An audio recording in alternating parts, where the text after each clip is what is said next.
Welcome, guys. We're going to talk today about one bad turn on the trail. One bad turn on the trail. Uh,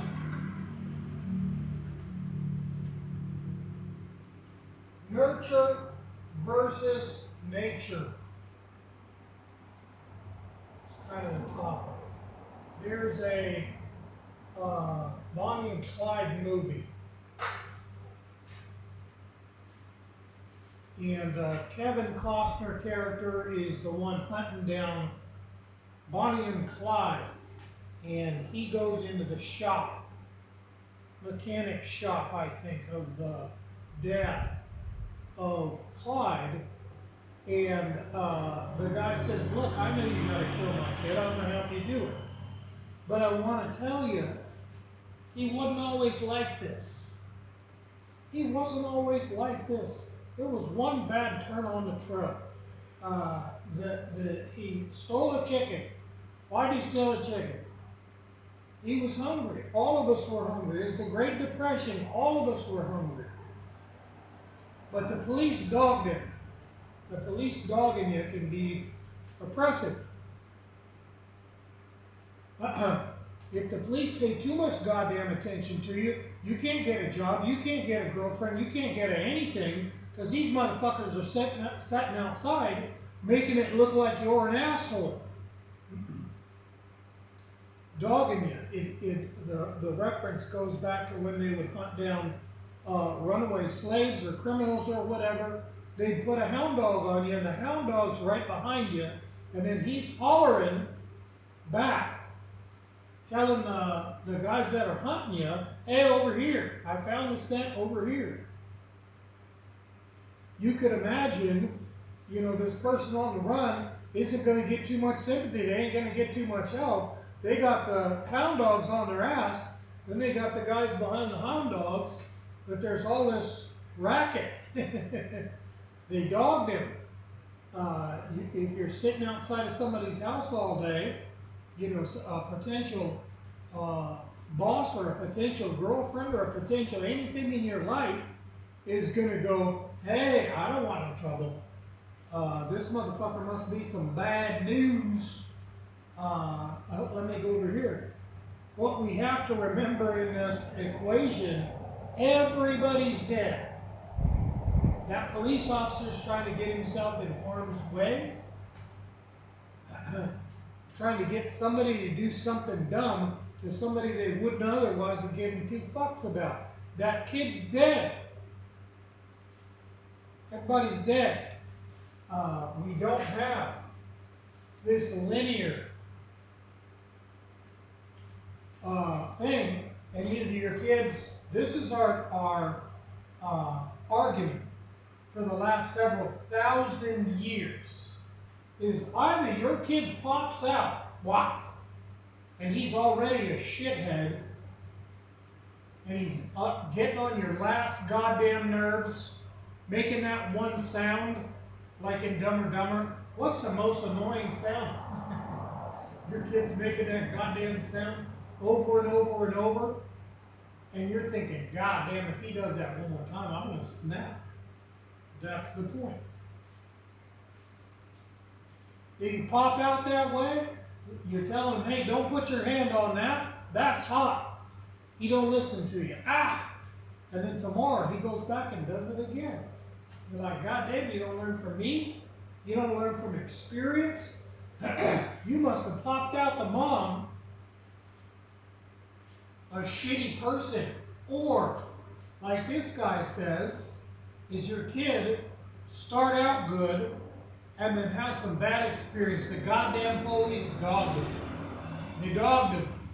He couldn't get any. He's about to starve to death. How are you going to get a job when the police is sitting right across the street, telling everybody, asking everybody, hey, what did you do today? He might have not done anything ever in his life, but if the police are running around saying, what did you do today? Everybody's going to get this, in a small town, everybody's going to get the idea, this kid's an asshole. Don't have anything to do with him. Every town is a small town, Your little school, you might be saying, hey, I live in Denver, Colorado. There's 1 million people here. Well, there ain't 1 million people where you live, in your little neighborhood, in your little school, in your little church, in your little circles. There is a finite amount of people. If people are saying, what'd that asshole do today? And that person has never done one thing. That's it, your dog. If you only expect shit out of this kid, you're only going to end up getting shit out of this kid. However, it's neither nurture, neither nature. The kid didn't pop out of his mom a shithead, and he didn't just have one bad time. A lot of parents are going to say, hey man, is this my fault? Did I do this? You know, there was a point in time where I kind of got sick of my kid doing dumb shit. And so I'd fuss at him, and then I'd forgive him. And I'd fuss at him, and then I'd forgive him. And one day I said, man, kind of fuck this kid. This kid ain't no good. I fussed at him, and I didn't really forgive him. And that parent's going to carry a load. They're going to carry a weight the rest of their lives. Whatever wrong things this kid does, they're going to say, God damn, am I responsible for that? And it might cause them to drug or drink or kill themselves or have an aneurysm or have bad acid the rest of their fucking lives walking around with this barrier. And so let me just tell you guys, it's neither one of those. I'm not saying it's not your responsibility, except that you've been Wu-Tang. Thousands of years ago, you've been Wu-Tang.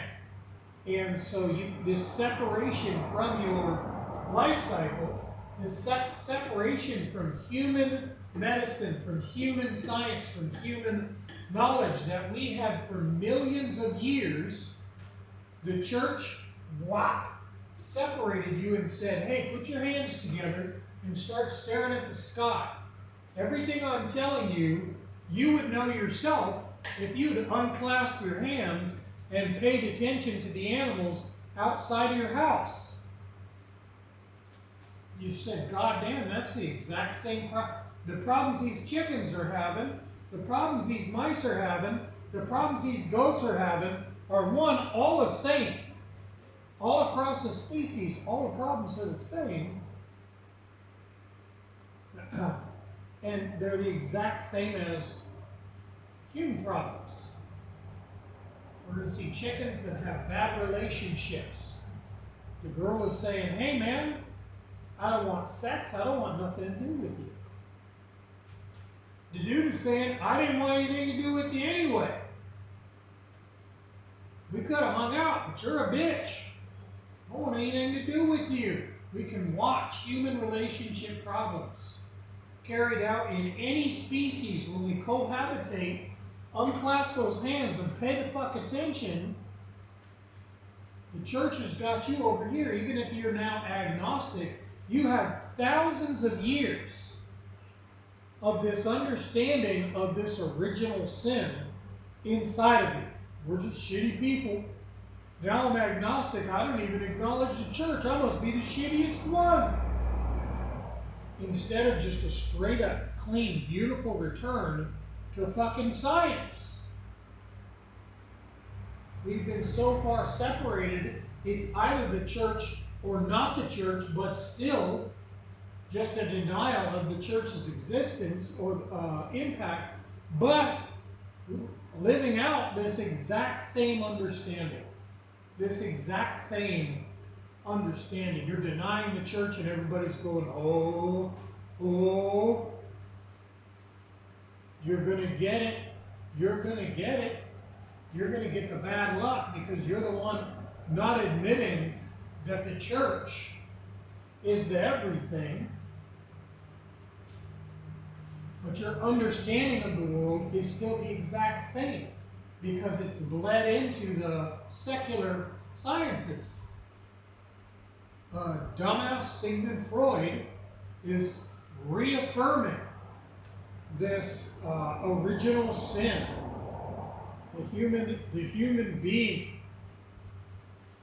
Unlike every other every other animal and sex on the planet, that's content in relationships and happy, and as long as there's sufficient SSEs, species-specific energies, they're 100% content.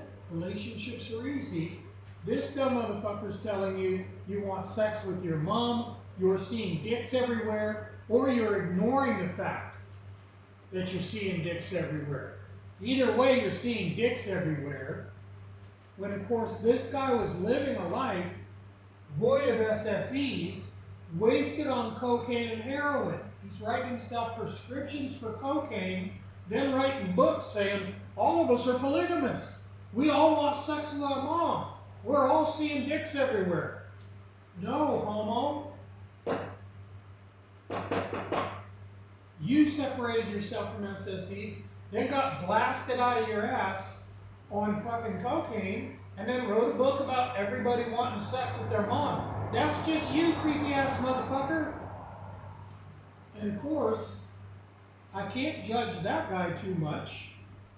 As dumb as it is that people paid attention to him and have drugged this nut swing 100 years into the future, barbaric. We might as well be fucking burning witches still. It's the exact same thing. All of these people that were tortured to this day with these archaic means of diagnosis and treatment, it's disgusting when the ease of diagnosis and treatment. So elegant, so beautiful, so simple.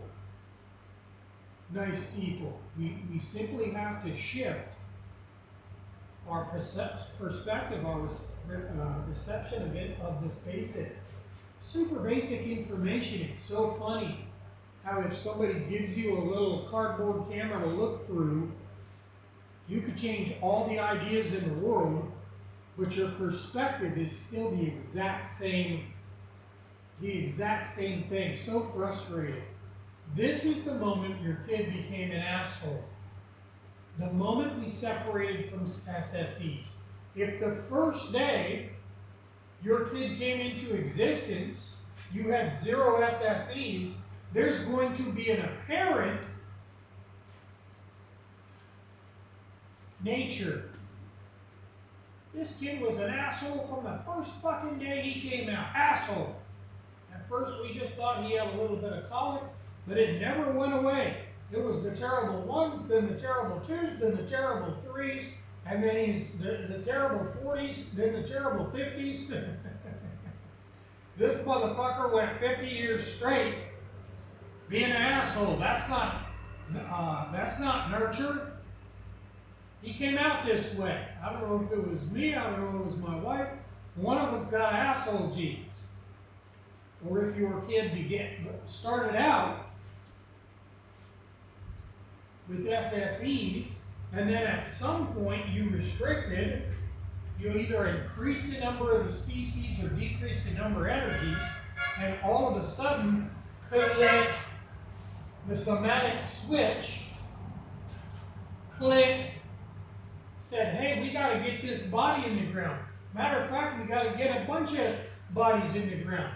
We're seeing shit all the time where mothers and fathers are killing all of the kids and then often themselves so they don't have to put up with the repercussions or the sound of these whiny ass asshole kids. And I think we've all been pushed to that point where you're next to it. You're right on the edge going, oh man, I got to get out of this situation. I'm about to yell at a kid. I had a kid come up to me yesterday and poor as all hell, starving, and she grabbed the food out of my hand and then stuck her tongue out. Stuck her tongue out at me. I was like, hell no. I ain't gonna slap the shit out of you, which was my upbringing if I'd have tried that one, grabbing something out of my mother or my grandmother's hands and then sticking my tongue out at them. Oh, god damn. I said fart once in my childhood, and I got knocked from the top of the staircase to the bottom of the staircase because I tried that shit one goddamn time. I had to slap the shit out of somebody else's kid, but I snatched that food right out of her hand and told her, want and starve then. No, ain't nobody paying me to do this. Go on. And the other kids told me, you need to give her this, that, and the other. I told them, hey, I think y'all are getting spoiled. I'm not getting paid for this. If you want to walk up and snatch crap out of my hand and then tell me I'm an asshole and I'm doing everything wrong, get on. Get on. That pushes them buttons, y'all. I'm not saying I'm gonna pour the gasoline on the car and light the car on fire, but I'm also not putting up with that shit 24 hours a day. That stuff gets you. It gets you. It gets you over and over to where you're like, oh shit, I'm scared of my own capabilities in this situation. We can feel this. We can feel this, nice people. However, we don't have kids pushing them buttons in SSEs. If I were doing these kids any kind of service, I would go and put 50 fruit trees in their house, and then they'd be nice as hell. They'd be saying, hey, please and thank you, but motherfucker, I got 50 fruit trees. Do you want food? You'd see a whole different kid coming out. They're having to chain these kids up. They're having to do all kinds of things to these kids up there. And they're doing exorcisms. They're doing goddamn exorcisms where they'll chant all sorts of stuff. Shabba blah blah blah blah blah. And then afterwards they go, well, he had the demon in him, and now look, his eyeballs have changed, and he ain't got the demon in him. I'm laughing because it's silly. It's silliness. However, it's not silliness that you're telling these kids you got a demon inside you. My good friend in Africa has epilepsy, and they were telling her, we're going to get this demon out of you. We're gonna put you in the center of the church. We're gonna make you feel like an asshole till we get this demon out of you. You're not getting a demon out of anybody that's got goddamn epilepsy. And I tell you what though, if you get 50 fruit trees and start getting microorganisms going back into this world, I almost guarantee you the epilepsy disappears by itself. We're seeing that all the time down here. We get these people back on ancestral stews. Their ancestral stew is called bouillon. The ancestral stew for these guys down here is sancocho. We can probably look at your heritage and find out what your ancestral stew is, but thank God we've got other ones that all suffice. It's just a means of getting 1,000 microorganisms, 1,000 species of microorganisms that are leaving you back into you. No matter what recipe we use. Be super cool to research yours though. A lot of times in America, we have all of this shame that shit psychologists and shit religions have put on us. And so everybody's trying to pretend to be somebody else. White people are trying to be black people. Black people are trying to be white people. Everybody's trying to be something else. Everybody's trying to pretend they're rich. And get all my money and put it in my ear on TikTok. Somebody thinks I have a bunch of money, and they're like, God damn, all we got on this earth is people that want money. No, motherfucker, you're on TikTok. Hold money in your goddamn head. trying to advertise that you got a bunch of money, you got a $300 pair of sneakers on, then you're saying, why these bitches coming at me that only want money? While your posts are saying, I got money. Yeah. However, I'm not trying to tell you to change. It's supposed to be confusing, and habits won't change anything. It's supposed to be confusing. You're supposed to say, hey man, why is mating so difficult? Whoop, dead. Dead. That's the point. We call it shunning mating opportunity. You're going to see a big old fat guy walking down the road. No chin, fucked up teeth, abusive, and he's got two beautiful women with him. And you're going, man, his mom must have been nice to him, built up his confidence. He's not attractive, but he must have, my mom was abusive, but his mom must have been supportive, so he has a lot of confidence. No, that's not true. Must have a big wiener. Also not true. He's abusive to women. Women enjoy being abused. That's why they're attracted to him and not me as the nice guy. Also shit. Also shit. In the end of times,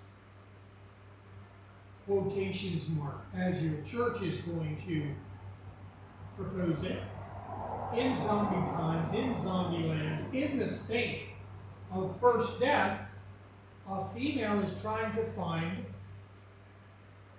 death. In the absence of death, if we're going to procreate, what you want is somebody with a genetic fucking nightmare. A big old fatty with no fucking chin, fucked up teeth, allergies, and a horrible personality. How come? Well, we're going to make a kid that is a genetic nightmare. That kid's gonna die, and that's what the point is. We're trying to shun mating opportunity. The girl is saying, hey, the girl's right hand is putting this here. Right hemisphere, left hand is putting this here. Then she's walking away. Then she comes back and says, hey, who the fuck put this here? God damn it, the last guy I was dating would put this here. We fought about it until we broke up, and now the new guy. I got in 15 new relationships. In every relationship, the guy goes and puts this one thing here. And of course, it's your right hemisphere. Using your left hand, without your knowledge, to put this item here, and then telling you, God damn, it's another one. It's another one with that same bullshit. That's called shunning mating opportunity. At some point, though, humans are going to fuck. So the goal becomes, hey, we got to make the most fucked up ass kid we possibly can. Either this motherfucker is going to pop out dead, or he's going to be so goddamn allergic, so dysfunctional, his immune system is going to attack him, his own body. Because we've intentionally made this genetic nightmare. That's the point of the entire thing. This is not one turn on the trail, nice people. The shit religion and the shit psychology that you've been fed is telling you, we got to inspect this line. We got to see at which point, maybe there's 1,000 points, and we're going to talk about that one time that your dad did this. You took it more seriously, and you repressed some of it too. We got to unrepress it, and then we got to talk about it for the next 70 years, and you're never going to become healed. You're just going to come here 3 times a week, give me $300-400 per visit. You're going to give me $4,000 a month for the rest of your life and not be healed. I want that job, right? or the line doesn't mean anything. Your apparent terms are in response to genetic stimuli. Only we're seeing somatic switches and nothing else in response to biodensity mechanics. You went to a new house and your kid fell in with a bad crowd in the new house. Nope. You're looking at the wrong shit.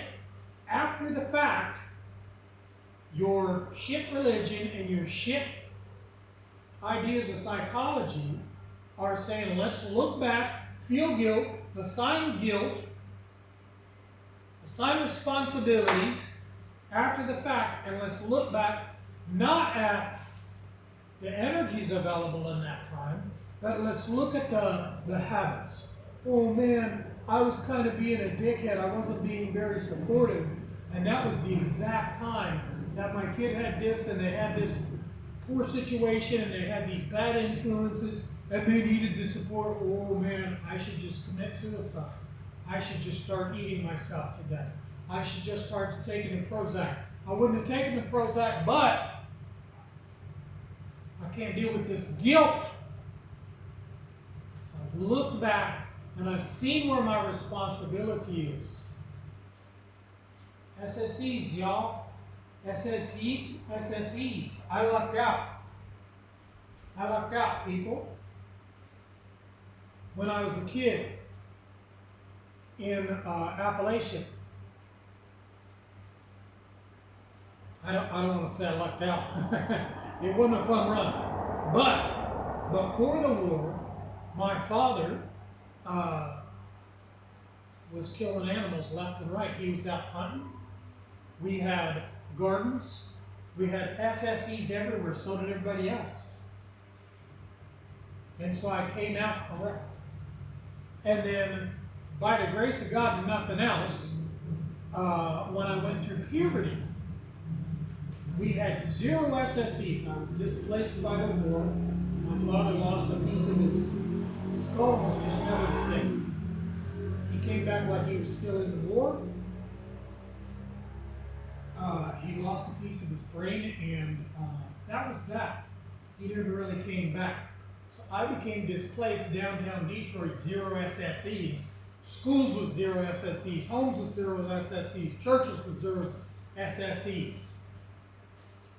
But right as I went through puberty, my grandparents had purchased a mobile home. Don't laugh at me, y'all. No, what? You gotta rep your stuff. Don't rep somebody else's. A double wide trailer park, a double wide trailer with a massive garden backed up to a farm with animals being kept for human consumption. They were milking cows, they were milking goats, then they were eating cows, they were eating goats, and we could purchase this meat. The cows were busting out of the pen and getting in and eating our garden, but our garden was vast. We had squash, we had heads of lettuce, we had cabbage, we had beans growing the thing, we had onions, we had tomatoes, we had everything in abundance. Most of the people in the house were saying, hey, there ain't no goddamn food, because they wanted sugar, they wanted stuff from a package. And I've never had any interest in that stuff. So for me, this garden was, wow, just heaven sent, finally. Abundant real food. Up until that point, I've been dumpster diving. I've been going behind grocery stores and getting in the dumpster.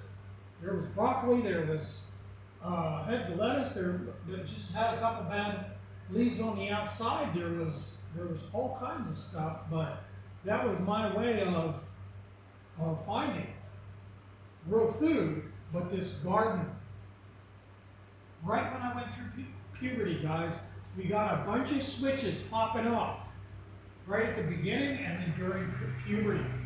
The system inside of you is examining number of the species versus SSEs for said species during all periods, but especially during those 2 periods. Thank God. Thank God. Excuse me.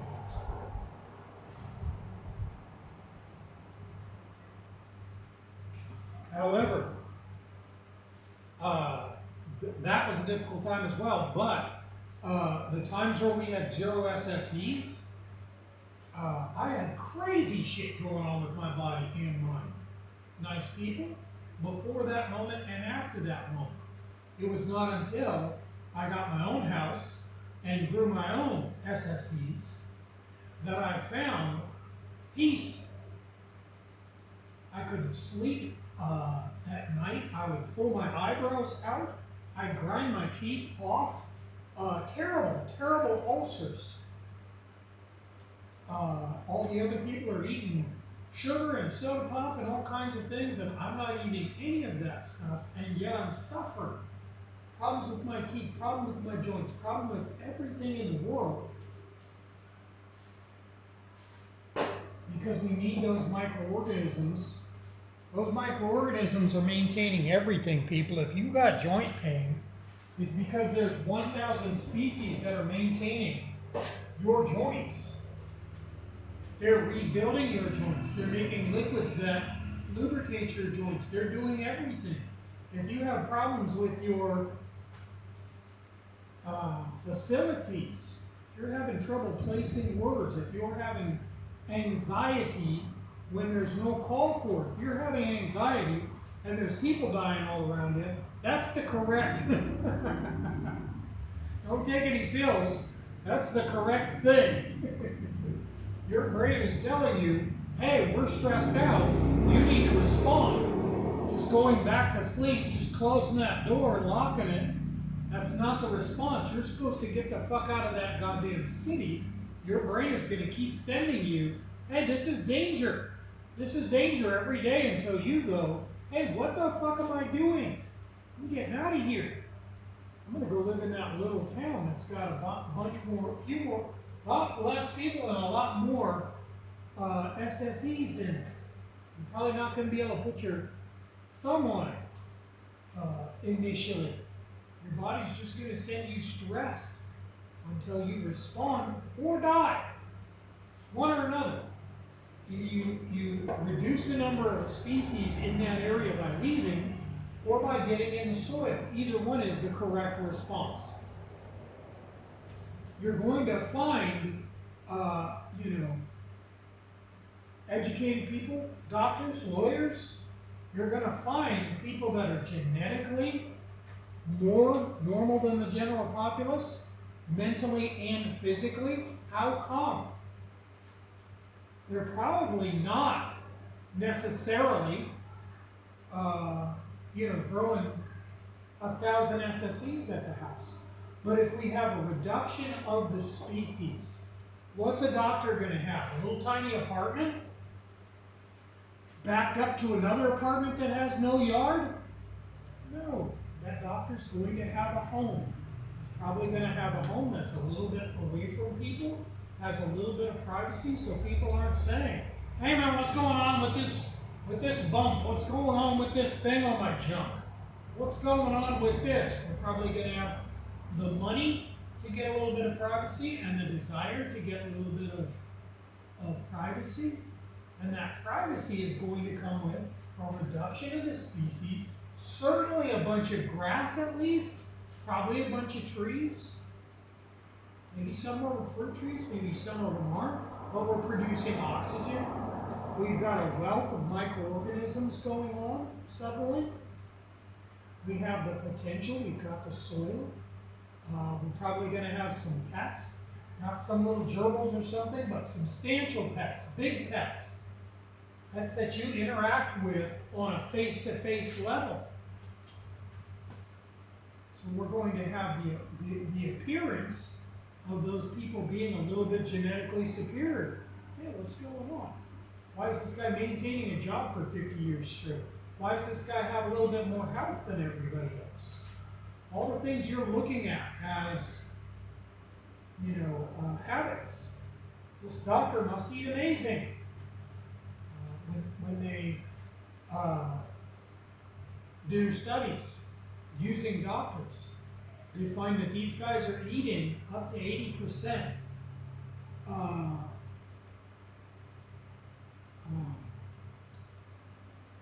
processed, ultra processed.